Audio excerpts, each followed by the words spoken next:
5.3版本更新啊，它来了。当然，更新的是体验服，正式服需要17号上线，然后18号更新新赛季。首先就是新英雄这个大头。10年前我刚玩端游的时候，那个时候呢打不过人机，我看我同学玩个大发明家，放个炮台乱杀人机，给我一种这个英雄特别强的感觉。我在体验服也玩了，感觉强度并不高。他的炮台虽然说能储存3个，但是每一个的 CD 太长了，而且特别脆很容易被清。大招强化的大炮台也比端游的要脆得多。你团战的时候你放个大炮台，很容易被不明 AOE 给清掉。所以按照目前体验服的强度来说这个炮台需要加强一下，要不然对线连杰哥都打不过。至于设计师搞的这个什么海克斯，下个版本依旧存在，还给你加了几个海克斯装备。我怀疑设计师是海克斯人造人，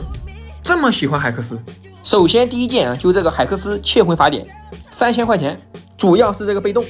对敌方英雄造成伤害后的3秒内参与击败，剩余技能冷却时间减少 25%， 这是本来就有的被动。关键是后面还会窃取被击败者 15% 的基础移速，以及 75% 的技能急速直至复活。通过该方式窃取的技能急速可以叠加，就是助攻击杀对面2-3个的时候加在一起，你的技能 CD 特别短。那要照这么改的话你像吸血鬼、冰女，团战会个助攻就可以起飞了。尤其是冰女，团战一技能进场 W 动住，然后大招给自己队友跟上，拿到助攻或击杀，一波团说不定能放2个大。长手法师也能出，像维古斯、辛德拉这种的都可以。感觉这个装备在下个版本大部分的法师都可以考虑一下。然后下一件就是海克斯蓝切，这个装备已经做了很久的冷板凳了，现在设计师终于想起来了，给了他个海克斯效果，3000块钱便宜了100块。被动新增了一个使目标降低 75% 的移速，同时会增加自身60移速，敌方减速而且我还加速。你要出个火炮，团战之前谁落单点他一下，减速 75% 然后队友就可以开他了。希望这个装备能带动暴击流 AD。暴击流最起码该有伤害的时候它有伤害，对面切得好的话也能切掉，不像现在无脑借攻，出完借攻再来个护甲鞋，有的 AD 还能再来个双生，下路2个傻子对线给他送起来，你再怎么切也切不掉，而且还能防止游戏里最大的毒瘤，就是那个借攻女警，优势局没伤害，逆风局还没发育到后面就没了。我不否认有一小部分的高玩女警能把那套玩出花来，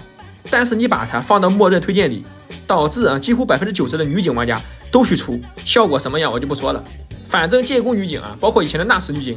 在评论区里经常被骂，从中可以看出平时玩借攻女警的有多么抽象。希望这波蓝切的加强能够让这种情况减少。下一件海克斯黑切，价格没有变生命值增加了50，关键是被动同样是减少 24% 的护甲，以前是需要打6下，每次削4点，现在只需要打4下就可以点满了，因为每次减少 6%， 像万豪对吧 AAQQ 就点满了。这波增强是很关键的，很多战士都吃到红利了，比如说我们的传奇奈雪王老马。然后最后一件就是这个海克斯击客聚合，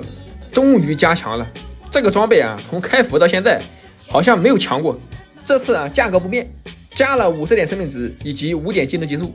被动新增了一个在身后留下一道路径，我方英雄在这个路径上的时候获得1秒的额外移速，这波是大增强，可以避免应付开团过于深入，队友跟不上的情况。应付确实该抬一下了，现在这个版本对吧，致命节奏 AD 配一个软辅简直无法无天。相比于应付软辅简直就是没有门槛，同时收益还高，所以这个装备的加强是很大程度的增强了应付。不过我怎么感觉打野跟上单也可以考虑出一下，等更新之后我看一看人马和卫能不能出。这次更新就更了4件海克斯装备，然后就是辅助装小调整，所有的辅助装都新增了对这个视野单位的伤害增加1点，就是辅助 A 一下眼掉2格血，不会再出现对面刚插眼 AD A 一下辅助 A 一下然后眼就隐身了，以后辅助是可以直接排掉的。然后就是几个 ADC EZ 霞、滑板鞋、VN 小炮，基础攻击力全部削弱，但是成长攻击力增强了，应该是为了防止这些 AD 跑到单人路欺负法师和短手。但是跟霞有什么关系？貌似没有人玩霞走中路和上路呀，为什么他会被调整？迅捷步伐也增强了，满层时下一次普攻还会获得100%的攻速加成，这不是以前爆穿的被动吗？至于野区这个新增海克斯空投不评价这个东西本来就不平衡。霸王龙又改了，降低了攻击力，但是增强了坦度，把 Q 技能的轻兵改成了往前冲撞，实际效果啊，等增值服上来再说。只能说设计师啊，你喜欢就好。还有大师段位啊，拆成了3个小段位，大师1、大师2、大师3。你不如在钻石和大师之间啊，再插入一个星耀段位，这个还是比较不错的。